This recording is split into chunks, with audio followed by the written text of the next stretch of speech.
So I just want to open it up for our panelists. If everyone wants to introduce themselves a little bit, you can do that. And give us like a takeaway. You can pass the mic down. A takeaway from the film. What really stuck out to you from the film? What does it make you want to express? We can start over here. So yeah, my name's Mike. I am an organizer here with the Party for Socialism and Liberation, the Atlanta chapter. Yeah. What do you say? What stood out about the film? I mean, so many things stood out about the film. I think the thing that really stuck out to me the most was when they were talking about how Black people have always resisted. Um, literally from the belly of the ship that brought us over here to the shores, to the plantation, to Shaka today. We are a people that has definitely earned our freedom, and we're going to keep fighting for it. So that's what stood out to me. Hey y'all, I'm Clare. I am an organizer with the Black Alliance for Peace. I'm a co-host on the Revolutionary African Perspectives radio show on WRFG Atlanta. And I'm really happy to be here. This is also my second time watching the documentary, but I feel like it hit so much more this time.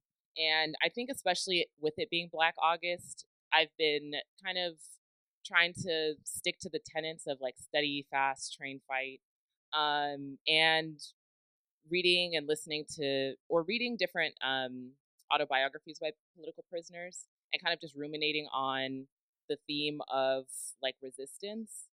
And I feel like the last part of the documentary where Shaka was saying they're either gonna drag me out of this prison or I'm gonna die here fighting. It kind of stuck to me, and yeah, just thinking about what it means for us to kind of continuously cultivate that spirit of resistance, because it's not something that people are just born with, but it's something we need to continuously cultivate. And with it being Black August, how we cultivate that sense of discipline in order to continue resisting. So yeah, that's just kind of what stuck out to me. Yeah, my name is Derek Ford, and I'm with the Indy Liberation Center and the Shakur Freedom Campaign. I'm just looking at my phone because Shaka's calling back soon, hopefully. And I think watching Lexi, who's very green at the time that was filmed. Listen to her say, it's incredible that somebody who's gone such enduring such horrific circumstances, because when this film was released, and in fact, as this film was released, you can hear this. To accept this call, press 0. To refuse, this call is from a correction facility. Okay. So yeah, just the way that Shaka's always like, yeah, he's in Virginia, hundreds of miles away from his family, and that's like tragic. And there's actually no there's no like, you have to do X, Y, and Z in order to go back home, right? There's none of that. It's just completely up to the state, right? But yet, right now he does have loved ones in Virginia, like everywhere he goes. So like the state tries to silence him, but like they just can't.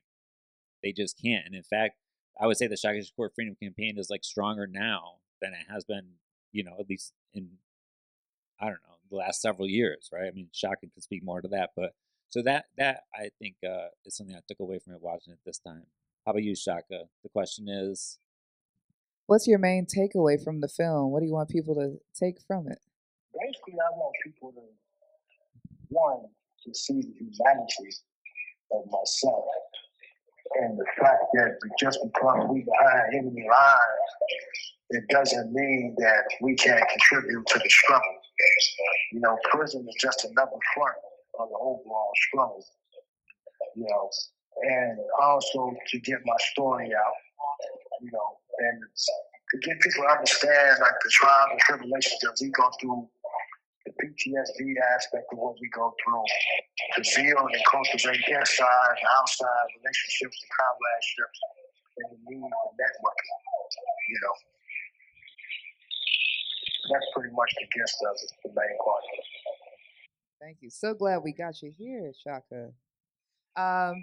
Another thing that really stuck out to me was just like the theme of self-determination, of building, a nation, of building an understanding that we are a nation, of building revolutionary practices, of refusing to be beaten down and refusing to, become passive in the face of huge amounts of repression, of, a system that sets you up from the beginning because, of course, it's so striking. It's not even uncommon, but, striking that, you were tried as an adult, Shaka, as age 16, um, in a country that refuses to provide resources for a normal, healthy life to the folks of our community. So, if anybody has any reflections on self determination, on building that, on how this type of struggle shows, this fight for self determination that Black people have been under.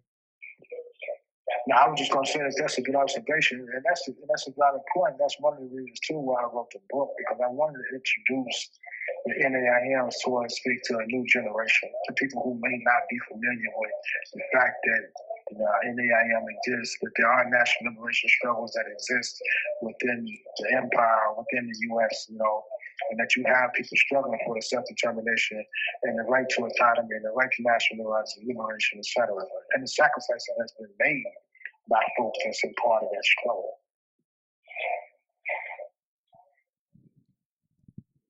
Yeah, I think in terms of the question of self-determination, like I could kind of see the parallels between our fight here within the United States seeing it as a national liberation struggle. And I think that's how the new African Independence Movement kind of frames it, as this is our domestic liberation struggle, just in the same way that the Palestinians are fighting for their own liberation, or on the African continent, folks are fighting for their liberation. And we have a study group that's reading Black Awakening in Capitalist America, where he talks about Black nationalism, kind of defining it. And, in the moment when it was written back in the 60s and early 70s, this was a very, it was a hot topic politically to kind of think about Black nationalism, revolutionary Black nationalism.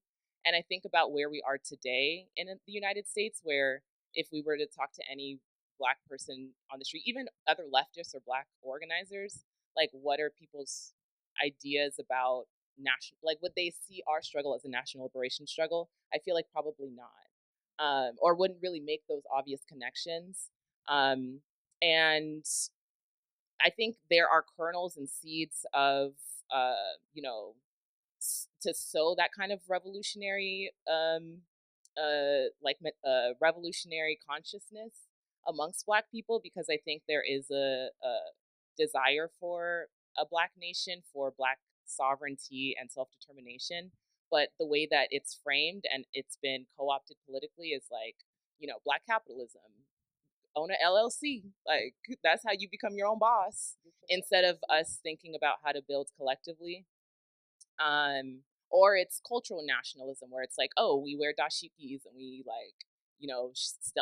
sell CMOS on in the West End. Like, that's what's seen as creating some type of like nationalist sentiment. But I think those are still, even though they are a little bit reactionary, are still kind of kernels and seeds of Black people wanting to have some type of revolutionary Black nationalism, and those are things we need to be sowing as organizers.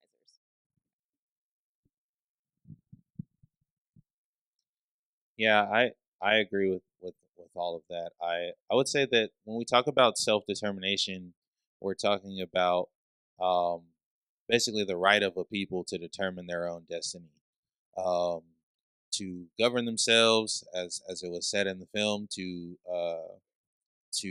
manage their resources for their own interest and for their own benefit, instead of selling out to some foreign interest or oppressor. And I definitely think that, as Claire said, like, there is a hunger for that within the Black community, the Black nation here in the United States, but that it is sort of not conceptualized directly as that we are a nation that is fighting for our liberation, for national liberation, for self-determination. And so when I think about what could change that, right? Like what could start to like sort of build that foundation? I mean, it's things like tonight. It's like learning about our heroes, learning about our ancestors, learning about the fact that we have political prisoners right now in this country who are in prison for organizing, for educating, and why that is. What makes us such a threat, for people to just talk about these things with those that are around them. The whole tradition of Black August is about that. It's about remembering our ancestors, remembering the struggle, and remembering what this is all really about. And so I think that, in addition to events like these, organizations such as the Shaka Shakur Freedom Campaign, the Black Alliance for Peace, the Party for Socialism and Liberation also have a key role to play in preserving that memory, and telling these stories, because we're not going to learn it in their schools, as Shaka said. So.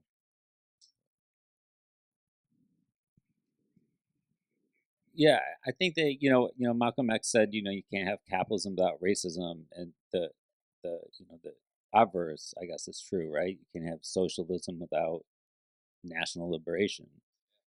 So these are not two separate struggles, and I think to speak to this, why is it that the Black New African population is targeted? It's like, well, because historically that's the most explosive population, like it's the detonator of all social struggles. There wouldn't have been an LGBTQ rights movement without the civil rights and the Black Power movement, or an environmentalist movement, or a disabled movement. A disabled rights movement also took the lead from the civil rights struggles. And going back to the fact that I think it's something Gerald Horton wrote about, but like in up until 1917, the Reconstruction, while it lasted, was the largest expropriation of the expropriators without compensation, up until 1917. And so that's why, anti-communism and anti-Black racism, are so linked. And that's also why we have to like fight both of those things together and fight for socialism and national liberation, which includes the right to secession, which is important. It's not just autonomy or independence, it's cessation. Like the Black people constitute a nation and therefore have a right to decide for themselves whether to form, the goal is unity, but you can't have unity without equality, right? Like you can't have a truly equal marriage unless you have a right to divorce. And that's ultimately, I think, the fundamental key that I think like needs to be understood more widely. Anything else, Shaka? I think it's important what he was saying about the seeds, about nurturing the seeds that's been planted. And some of what we're doing now, just like the event that Spirit of Mandela and others just put on, a few weeks ago on the 4th, is a part of that process. But also, I think it's important for organizations to cultivate what we call, like I say, infrastructure. And I talk about in my book about dual power, creating things and spaces and institutions and networks to put in place when we kind of become more self-reliant and cultivate genuine relationships and comradeships and communities, to prepare for the future when things make a qualitative leap or contradictions become more sharper than what it is in terms of forms of struggle and resistance.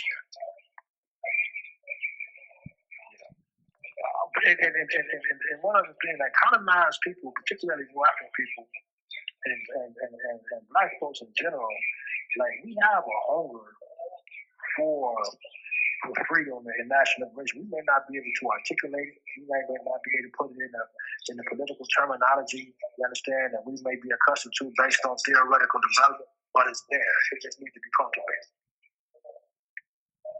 Exactly. And I think that leads right into the question of like leadership and misleadership, which we spoke about a little bit. But, you know, what we need to be doing here as organizations who are fighting for something is staking that claim and staking it's not just anybody who comes out and says, you know, they're supporters of the community or they've had a business in the community long enough and they do a food distro here and there or whatever.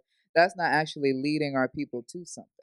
So, you know, the question of organization of infrastructure is to be able to provide that that leadership and that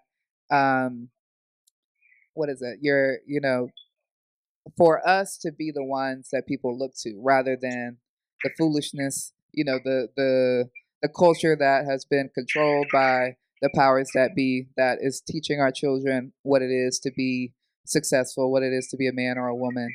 We have to be building those processes and like um, providing an alternative to our people all the time. So I think you know, and as was said, like Black August, this history, this current activity is completely hidden from the majority of people.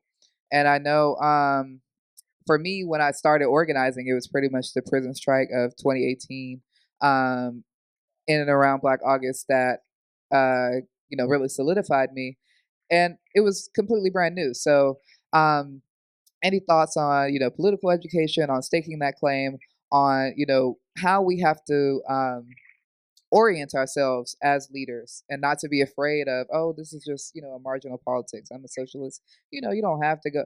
We need to be like confident in these politics because we see that this structure here is obviously not for us, but you know people if people don't have a clear vision in front of them they can't you know get on board. So any reflections on that from folks?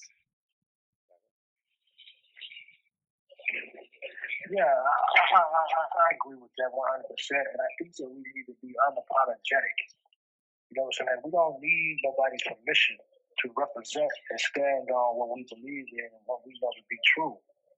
But also moving towards, like you said, a certain confidence where we don't just engage in what I call FGP, feel good politics. I mean, we don't allow the opposition or the state to define the parameters of how we choose to fight back and how we choose to organize and how we choose to struggle, right?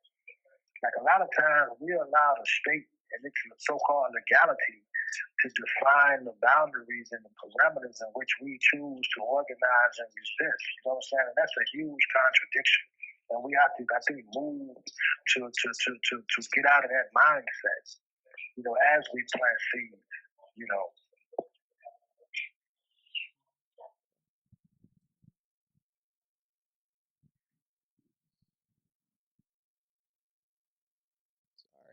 Sorry.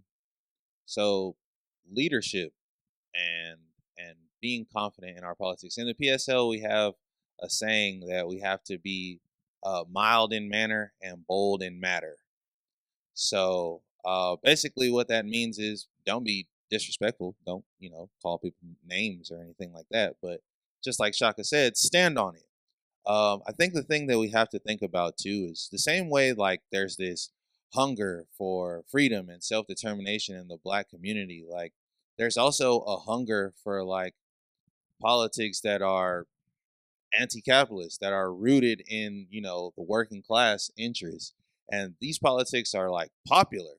You know, who likes Elon Musk? Like, let's be honest. Who likes Jeff Bezos? Who likes Donald Trump? Nobody. Not really.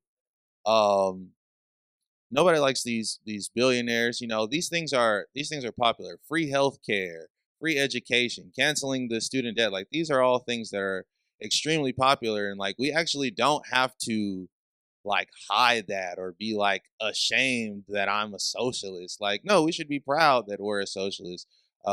Right now in this country, I think it was like 60% of people 18 to 29 have a favorable view of socialism.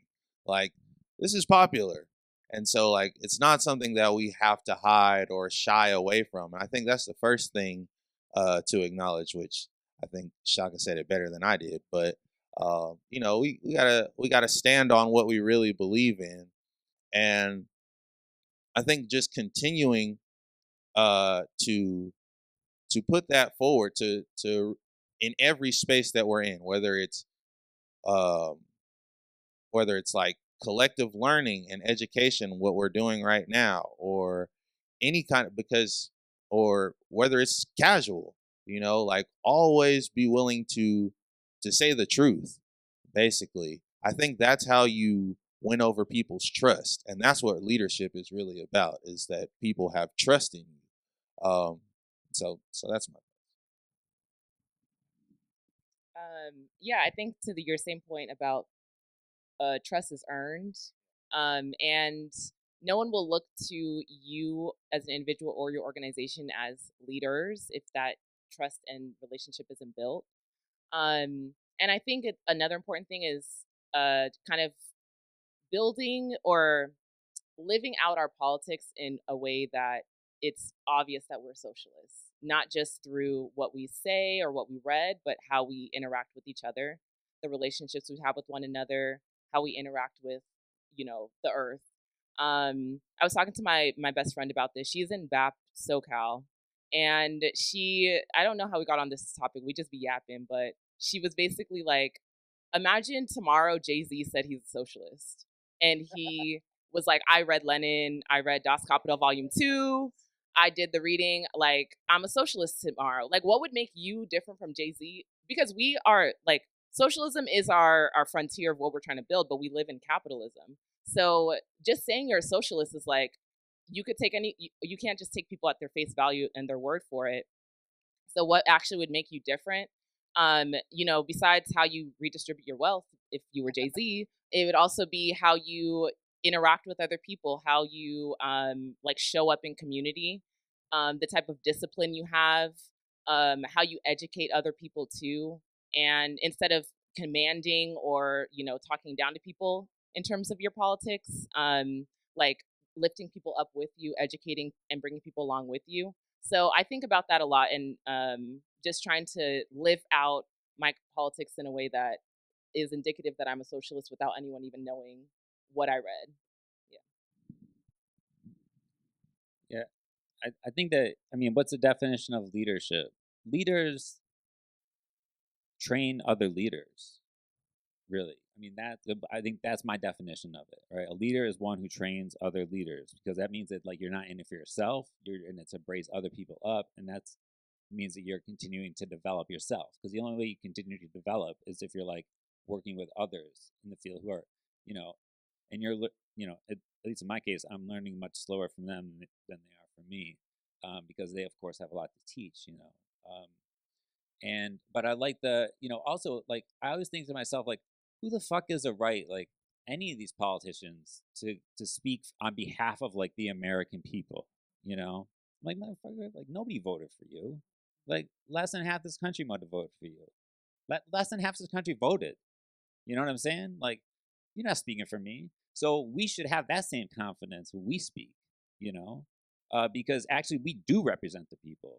We have like a realizable vision, because people don't realize this has happened before. Like, this is happening now. Like, revolutions are not like things of a bygone era that we now know are pipe dreams. Like, no, revolutions are like actual, right? And they will be actual. They are actualizing right now, and they will be actual again. And so if you were to go up onto the streets, in Egypt, in what is somehow called the Arab Spring, even though Egypt is in Africa, but you go to Egypt in, what was it, December of 2010 or 2009, right? And be like, hey, do you think that Mubarak, this dictator who's been in power for 30 years, backed by the U.S., he's going to be overthrown in a couple weeks? Most people would be like, get out of here, Are you kidding me? But that's what happened. I mean, that's not all that happened, but, that is to say that, like, beforehand, it seems very improbable. But, like, looking back, we'll look back on this moment in time one day and be like, obviously that shit had to go. That shit was barbaric. It was inhumane. Like, was inhumane. and the Black struggle had to be finished. Like the New African struggle had to come to an end. All wars do, all struggles and all wars do, and these will. Did we get him back on the line? Is my mic? Oh, okay. Anything to add? Or? Hear me? Yeah. Okay. Yeah, I want to piggyback on something I think that Moose was saying. I think that one ideological struggle is healthy. You know what I'm saying? I think it's both healthy and I think it's necessary. But also, in terms of reading the country, like even if you look at what's going on in some of the electoral politics right now with the DSA folks, Socialist Democratic Socialist America folks, and winning these offices or whatever, right? Like, and even though I'm no fan of Donald Trump, I always said that I think that it was a mistake, that it's a mistake for people to just dismiss his supporters and people that voted for him as being racist or this or that, right? I think that the fact that Trump is able to get in the position that he's in and what have you is an indication that people want something different within the system itself. You know what I'm saying? Like even going back to his first term, Obama and Hillary was pushing that kumbaya shit. You know what I'm saying? There wasn't nobody really feeling it in the country.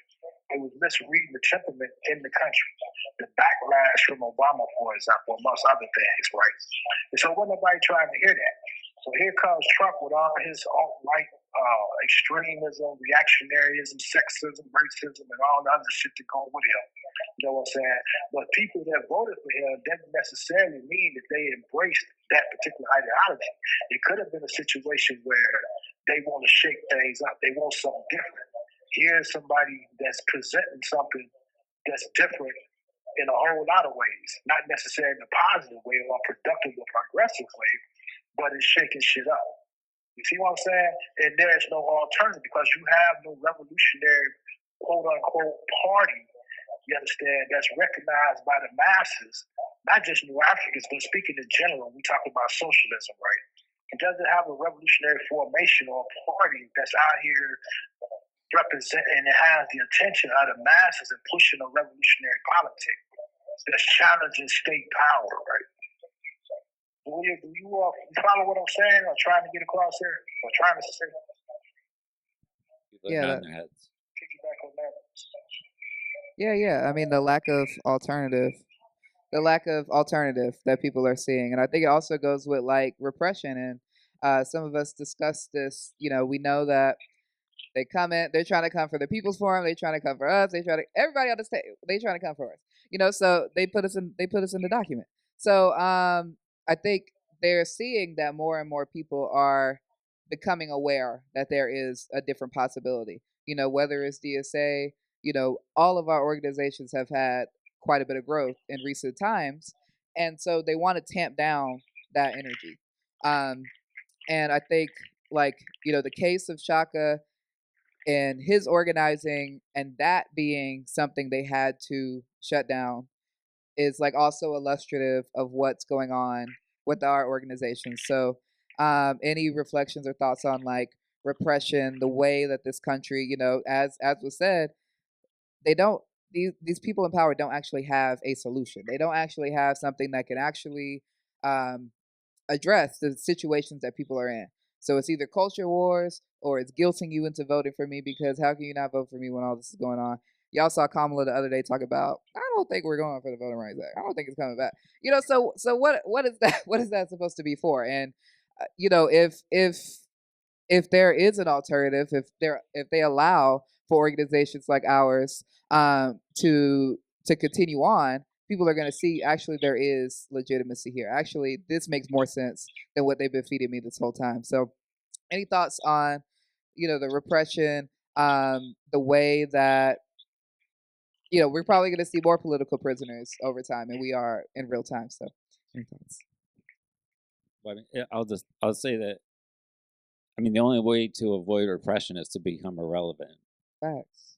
And to really not do anything. So, not that it's like a badge of honor, but it means that we're doing something right, that we are actually like some kind of challenge to the state or else they wouldn't deploy their resources against us.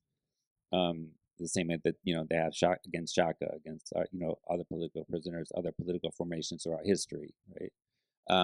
At the same time, we shouldn't underestimate the state, of course, and that's why we need to. I think I was real nervous with the dual power essay at first, and because there's two kinds of takes on dual power. One is like we just like grow in gardens and all of a sudden we're the state, and then there's Shaka's take, right, which is like dual power is a way of building up infrastructure and like so that when it comes down to it, people know who you are and they recognize your leadership and they follow you, or at least they don't shoot at you because in a revolution you don't need most people on your side. You just need most people not to shoot at you, and then you need the military on your side so they can shoot at the cops. But but that's like you just can't be afraid. You can't back down. That's what they want you to do. And people do that all the time. They're like, oh, we gotta have security and let's wear masks. And like I'm like, like wear masks if like you're for particular I mean, obviously you're sick, but like particular reason, like I don't judge the individual, but like am I gonna follow somebody in a mask that I've like not that I don't know who they are and they're telling me to do this one thing? Like, or am I gonna like follow somebody who I see and who I see being, mild in manner, bold in manner, right? But who I can recognize, a group I can recognize. It's like you can't go underground immediately, right? I mean that doesn't make any sense. That was beautifully said. I actually lost my entire train of thought just hearing what you said because I was like, exactly. But Mike, I don't know if you have something you want to say. One thing I guess I'll say about repression is and really the whole idea of like safety and security is like you're most secure with other people. We've seen through the film and through his own words like everything that Shaka's been through. Imagine if nobody had his back. He was trying to do all this on his own. I think that what Derek said was absolutely correct, which is that the reason that we're facing repression is because we do actually pose a challenge to this system. Even if, millions or in tens of millions of people don't necessarily see it as valid right now, our enemies see it as valid. They see us as a serious threat. And that's why they would expend the resources to try to shut us down. But our enemies are also highly unified. They might disagree amongst each other about small things, but one thing that they agree on is that they want to stay in power. They want to stay in their position. They don't want the people collectively coming together and taking what's ours and getting what we really deserve, right? So they're unified in that. They have a whole system in place. They have their police, they have their military, they have their laws, their courts, their judges, and their prisons where they lock people up for stepping out of line. And so we have to be just as organized. We have to be just as unified. Another quote from Malcolm X is, we're not outnumbered, we're out-organized. So I think that the best way to talk about the question of repression and like how to move safely is primarily we have to talk about organization and discipline and unity.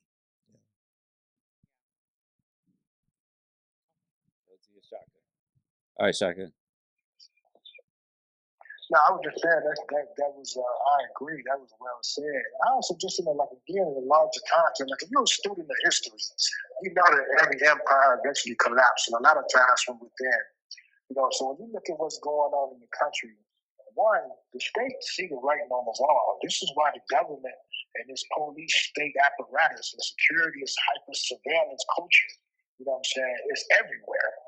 Then everybody's life, then everybody's bedroom, and everybody's card, and bank accounts, and every goddamn where. You know what I'm saying? Cameras and surveillance and databases and everything else. You know what I'm saying?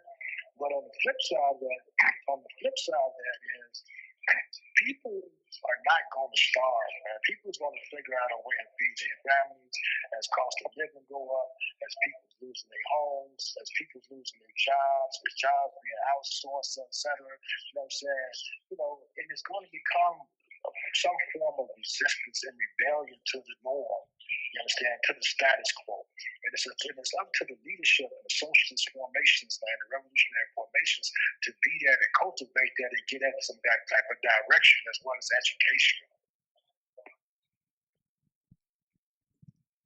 Yeah, this theme of repression we've been talking about a lot on our radio show on Revolutionary African Perspectives, covering a lot of the news around the NSPM 7 memorandum, the Cuba report, the Prairie Land 8 case, and basically, yeah, it's essentially showing that empire is in collapse, and because they know that they have no alternative, they have nothing to offer us, they have nothing to offer us to make our lives better. The only thing they can really do at this point is attack any other perceived alternative, whether it's a material or ideological alternative to the current state of affairs. So yeah, the state is basically making new political prisoners every day, and I also keep in mind too that like they're getting more and more. It's becoming more and more desperate. Where, as we've seen in Palestine, political prisoners are journalists. They are the doctors. They are the people who are resisting the hospitals being bombed and raided. They are still political prisoners doctors in Palestine who are locked up right now as political prisoners. So I think that doesn't really fill me with fear. It actually fills me with more resolve to know that, like, actually, okay, if they say that, I'm locked up tomorrow for being on a panel, or, like the Prairie Land defendants, where some of them were incarcerated for 30 to 50 years for moving a box of zines, it's like, there's not really anything you can do to, unless, as Derek said, retreat and become irrelevant, that will make you less of a target. Anything you do, having the political ideology that you have makes you a target. And with that being said, it's like, well, we just have to fight. Like, we have no choice but to continue to fight, and to kind of stand our ground. So yeah, I think also as the state is pushing down more and repressing more, that is breeding more and more resistance, and that's actually ironically making our struggle stronger.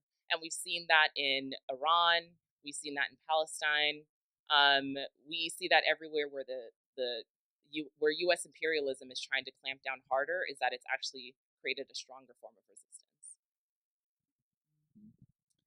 Yeah, I think that's it.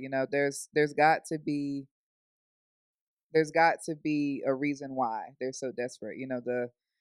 We have now we got like people like Karen Bass who they're lumping in with us. Like she was in the Cuba report.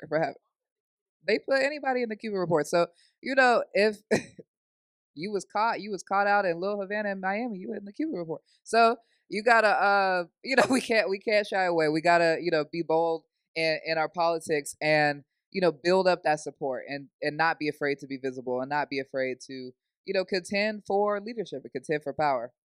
I think I'll wrap up the questions here that I have. We have a few minutes if folks want to ask any questions to any of the panelists, to Shaka, etc. Feel free, and we got a mic runner here. Basil will get to you. You can raise your hand and say your name, and we'll get to you. Oh, you gonna get the mic? I'm sure you're excited. You can come right here, Basil. It's right here in the front. Hey, peace, y'all. My name is Musa. I had a question for Shaka if he's still on the line. The documentaries and in your book, you talk a lot about organizing on the inside, and I'm wondering if you could just share a little bit about, because I know from my own work, it's very different on the inside, sometimes even what we call organizing can be different. So just like, what does that look like on the inside, and the kind of impact maybe that's had on the people around you? Yeah, that Shaka. Yes. It's kind of a different era. It sometimes depends on where you're at, depends on the facility, and it depends on the conditions in the facility. It depends on the rapport that you may be able to cultivate with your fellow prisoners, etc. So a lot of times it's about just seizing on issues that may affect everybody and cultivating some type of relationship with individuals that have what we have a common interest. But one thing today, and I say it's a different era, the state has been very effective in bringing a COINTELPRO type style of management behind the walls. You know what I'm saying? But now it's for a lot of people, it's about coping. You know, it's about escapism, or it's about, I'm just trying to make it out of here and get out of here, which shouldn't be a priority. You know, and then sometimes we don't even fight. We don't see the need to fight and struggle in our own best interest. By me being, it's been hard for me, for the most part, being out here from another state, being domestic exile or victim of human trafficking, to cultivate relationships like I had back in Indiana, when we had a more structured setting. That's not to suggest that it's not going on, because I didn't met brothers out here and different prisoners out here and have a lot of things going on in every cause. But sometimes it starts with what we call agitate, educate, organize. Agitating around different issues, conditions, educating people about, ways to struggle. You have 1 minute remaining. Sharing materials, connecting people with outside networks, outside activists, and outside organizations, and what have you. And build. And those are the main ingredients. Raising consciousness, raising awareness, connecting the dots, and plugging people with other resources that may assist in our struggle. Thank you, Cameron. And we had a question here. Talking about the state seeming desperate and surveilling us.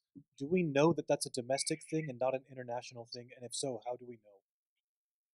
How do we know that what it means for the USA is only for the USA? It's not part of something bigger. Using GTL. Bye. Well, we have international institutions that are malign actors. So I love the idea that the USA leadership is desperate and flailing, but maybe it's part of something bigger. I don't know. I think that it is definitely bigger than the U.S. It's also, just like we are members of like an international class that produces everything in the world, they're also members of the international ruling class that do nothing but live off of colonization and our labor, and our ability to labor. If we can have the capacity to sell that labor power to them. So it is definitely international in scope, and we have to. So it's not about the country per se, right? Because no commodity is like produced in a single country, really. Maybe like artisans, but not like the iPhone is produced in like 70 countries, and it's probably produced by like 120, 30 nationalities, right? Because you have like who mines the coltan, who transports it to Ethiopia, who built the ships, probably Venezuela, who mines the ships, probably Filipino workers, where they're going next, probably Taiwan, et cetera, right? So it would take you all like your entire life to trace back who produced a cell phone. So I think that it is international in scope, and that's why internationalism is so important, especially revolutionary internationalism, which Shaka talks about in the end of his book. Yeah, I think you were kind of hinting at like what is the overall conspiracy, like what is all this for? And I think that is capitalism.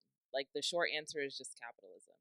It is the siphoning of wealth from us as everyday working class people here in the US, in Nigeria, in Venezuela, in Iran, everyday working class people around the world, siphoning our wealth and using the fruits of our labor to enrich the pockets of a wealthy few.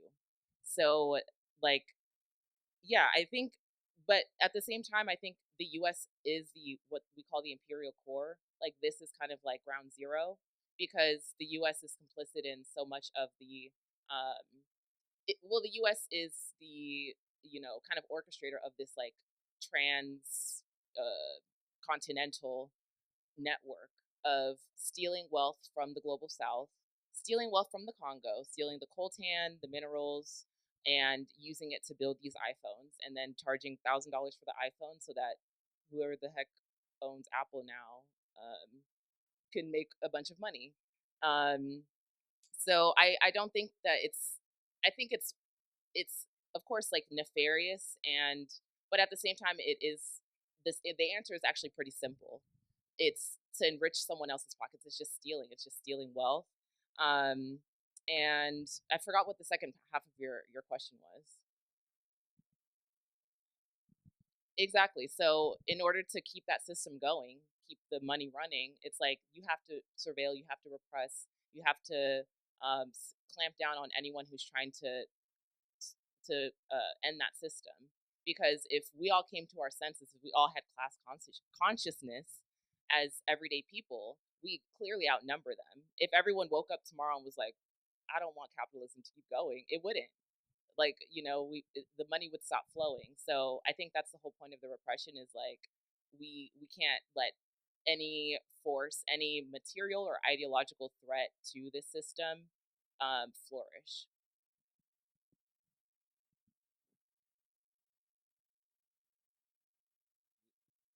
Well, do you feel like your question was answered? Oh,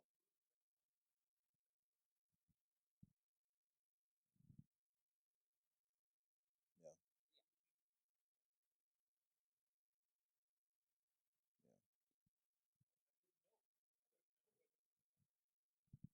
yeah, makes sense. Um, yeah. I mean, reiterating what Claire said, I think that um maybe another way of saying it is like what we're up against is not like a specific group of like rich Americans. It's a class and like the system that they've created. Um, and so again, as Claire said, like capitalism is a global system. Imperialism is a global system. It naturally wants to expand, and its rule is profit at any cost. Right. So if you have to destroy a forest or destroy the ozone or destroy the lives of 1,000 workers that you just laid off to, make that bottom line where you want it to be, the capitalists will do that. And I, when it comes to like their surveillance and the question of desperation, the United States Congress, you know, very recently they all just basically signed an agreement against socialism. Like or do you remember what it was called?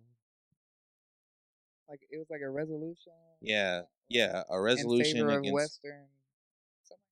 Yeah, basically a resolution against socialism. This was both parties, Democrats and Republicans, because they're all millionaires, and they're afraid of socialism. So our whole Congress basically was just like, this is our top priority right now, is the rise of socialism. If you listen to our Secretary of State, Marco Rubio, that is what he's talking about when the reason why the attacks on Cuba are happening right now are intensifying is like this idea that Cuba is like this hub of international Marxism, and like Cuba is spreading socialist ideology throughout Latin America and North America and the world, right? And so it has to be like this regime has to finally be stopped, right? Um and even in Trump's first term, you know, uh for a while there, it looked like he might be running against Bernie Sanders, who described himself as a democratic socialist. And one of the first things that Trump did when he was elected was say, we're so sad about the fact that our young people are looking to socialism, and I want to just vow to you all that America will never be a socialist country. So I think that like we can see the desperation because they're saying it. They're telling you why they're doing these things. They're saying straight up, these leftists, these Marxists, these socialists, and somehow Muslims are included in this, are a threat to our way of life. They're a threat to the system that we've created, that the founding fathers, George Washington and all of them laid out.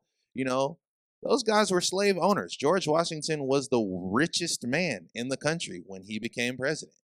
You know, So it's always been a system by the elites for the elites of extracting as much as they can from the planet and the people, and they will do anything to protect that. And so when they're straight up saying it to you, I think that that's the reason why we can confidently say, like, they see the threat, we must be a threat, you know. And so I hope that answers. And I think Shaka also had something. And as a class, they're going to protect their class interests and their status quo. You know what I'm saying? And part of that is, one, they're not going to give the exploited class, the oppressed people, or what have you, the tools and resources to remove them from power. You know what I'm saying? So when you look at what's being done in terms of, like, people always talk about what can happen in America when it's already happening. It is already happening. You know what I'm saying? We look at other countries and yet we don't see it.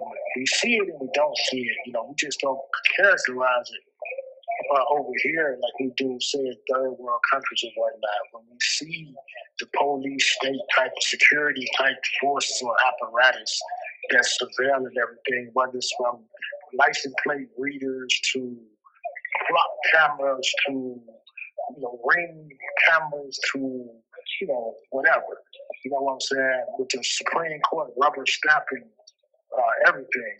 You know, it's like the same way, particularly for New African people and Black people. Like, if you read my book and I talk about these acts, when you see now they tweaking the Voting Rights Act and the Civil Rights Act and all these other acts that don't really mean shit. You know what I'm saying? So you got somebody in there, who's to say when you got a Trump figure in there and a Congress in there and it comes along and they repeal all of that.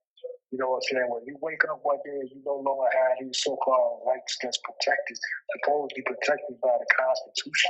You know what I'm saying? And you're seeing troops on your front steps and on the streets, and the guys are so-called fighting crime, whether it's National Guard troops or the 1st Infantry Division of the U.S. Army. You see what I'm saying? You know, so I think that people have to get out of the mindset of what can't happen, because the shit is already happening. You know, they're just so good at masking it and indoctrinating us into thinking that it's other, you know, saying that it's other thing, and people not seeing it for what it is. And then some people see it for what it is and don't know what to do about it.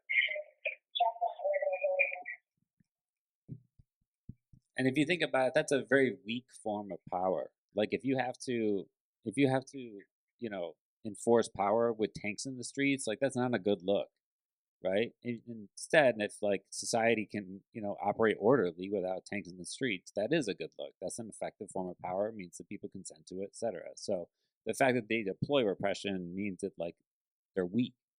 It's a very weak form of power. But again, thinking back historically in the United States, like, the two main obstacles, you know, to the revolutionary struggle has been national chauvinism and white chauvinism. National chauvinism, you know, being like, oh, we're all Americans. So after 9/11, you know, we got to cancel our protests. You see, you know, flags, you know, going through the projects in Syracuse, New York, and there are American flags hanging out the windows. You know, I'm like, I've never seen that before. And then, you know, of course, white chauvinism, right? And so that's why it's so crucial to hold, like, the struggle for the alternative. It's not just only socialism, right? You can't, like I said, you can't have socialism without national liberation. Those two struggles are interlinked, and you, like, yeah, you just, so that's what I think we have to be, like, clear, and our organizing has to begin from that premise, whether we use that terminology or not, you know. And I think we should be, you know, creative and in not getting around that terminology, but, like, speaking it to people who don't know it, right? So that we can teach it to them. Yeah.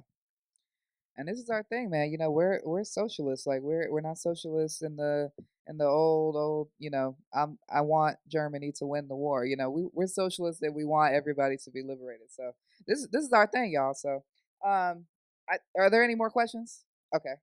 We'll do, like, one round. So, I mean, unless y'all want to be here all night, I don't know. But you know, we'll do one more round. So anybody speak now? We got one, we got two. We go. Hi, I'm Paris. I'm a member of BAP. This question is for Shaka. In what ways do you feel most supported? In what ways can we support you in like you actually feeling like that support? I know that you do have a lot of supporters. You have had a lot of organizers, and there's a movement going on for you to have adequate, proper, like just being. But is there anything specific that you would like to share that we could know? Um, well, being out here in Virginia, like I'm away from, a lot of my folks, and I've lost, because I've been out here the past 8 years, the last 3 years, I've lost, most of my immediate family, both parents and so forth, grandparents and so forth. I just been able to cultivate comradeships with folks out here in VA, from, networking and organizing. As a result of years upon years of isolation and solitary supremacy, I found myself struggling with some mental health issues, in terms of just depression, mood swings, and some other things that I'm having to deal with, and trying to be proactive on. Right now, we try to do, we pushing the petition. One of the biggest support for me right now, especially as I'm pushing a lot of things and pushing lawsuits and whatnot, is people keeping me safe in terms of keeping their eyes on me and what's going on with me. You know what I'm saying? Because I feel threatened by the powers that be. You know what I'm saying? Not necessarily say per se at the institution, but in terms of the Department of Corrections in general. You know what I'm saying? Because of the fact that we're organizing all across the country. I'm organizing in the prisons, I'm networking, I'm developing relationships and so forth. You know what I'm saying? I'm exposing certain contradictions and issues, particularly not just around me, but in general.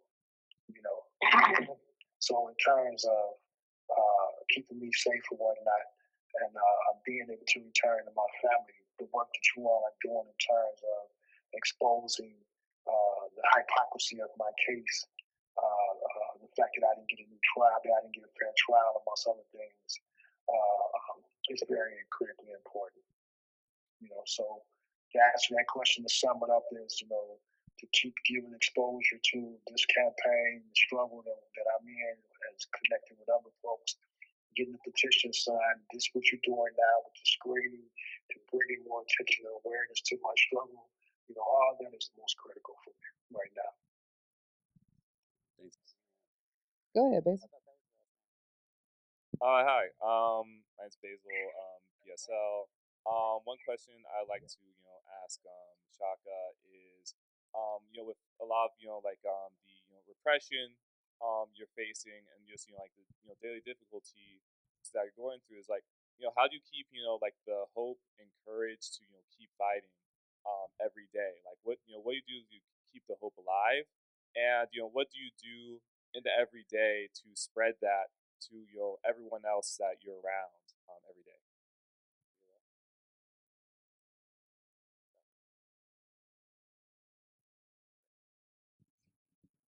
Like, I'm disciplined.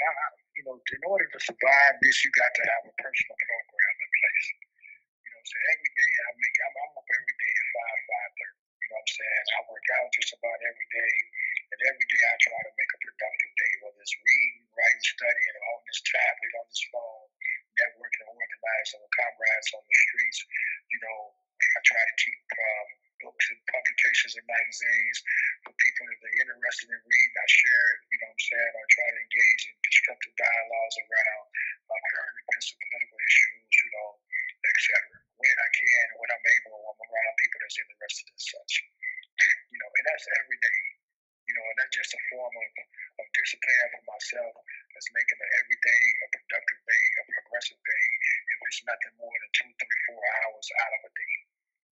And that's how I've always did my time. It's my 24th year in this madness, you know what I'm saying? And that's what helped me remain sane, being active, being political, you know what I'm saying? Working with that's inside and outside. You have 1 minute remaining. And I hope I answered the woman's question and asked, how can she best be supportive of myself in our struggle right now. And I would encourage people to reach out. Send me an email. Go to the gettingout.com app, download it. Send me an email, open up an account where we can communicate. And if you're interested in trying to do something specifically around the campaign or support the campaign, reach out. Amazing. I think that's a great place to end. That's study, fast, train, fight. I heard that. And Derek, do you have this information you can share? Yeah. And then we can wrap up from there. All right. Yeah. So I mean, after this, you'll all immediately proceed to the merch table. Facts. Because we need to raise some funds. But no. But yeah, we have a flyer over there which has several things you can do. Like shakashakur.org, we have like a list of things you can do. One of the things that we're really pushing now is a declaration. So it's different than a petition. A petition is like anybody signs it. A declaration, it's like, yeah, anybody can sign it, but your name might not show up on it because we want like a diversity. We want to show like the diversity of people and like professions and geographic diversity, age diversity, like all kinds of diversity that are supporting Shaka. And so like big names too, right? Like whatever, that kind of shit. Because what we'll eventually do is take out like an ad in the New York Times or something like that, right, for Shaka's case, and then people see the names and get impressed or whatever. You know how that works. So you got to know how to play the game too. And then, yeah, I mean, I do think like organize a screening. You can contact, there's a thing on Shaka's website you can fill out, and we'll, if you need equipment, we can get you equipment. If you want guest speakers, guest panelists over Zoom, maybe, we can do that. And definitely, I mean, I encourage people to buy the book. It's an incredible book. Shaka's a really great writer. As you can hear, he's a great speaker. And he speaks like he writes. Bring him to your school. Like if you go to school, have him as a invited speaker, so you can get an honorarium. Because that'll go to the legal fund. Because we're just we got lawyers for 2 cases now.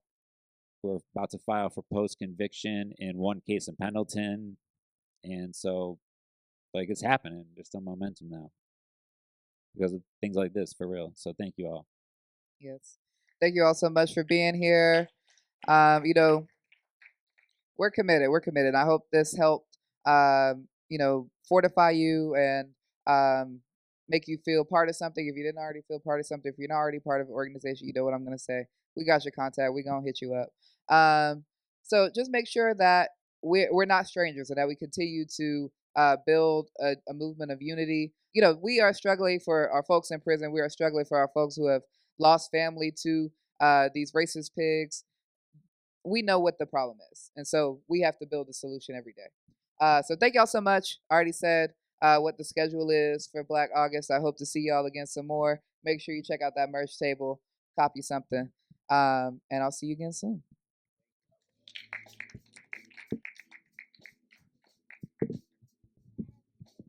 Oh, we should take a picture. Can we take a picture? Picture. Everybody come up here.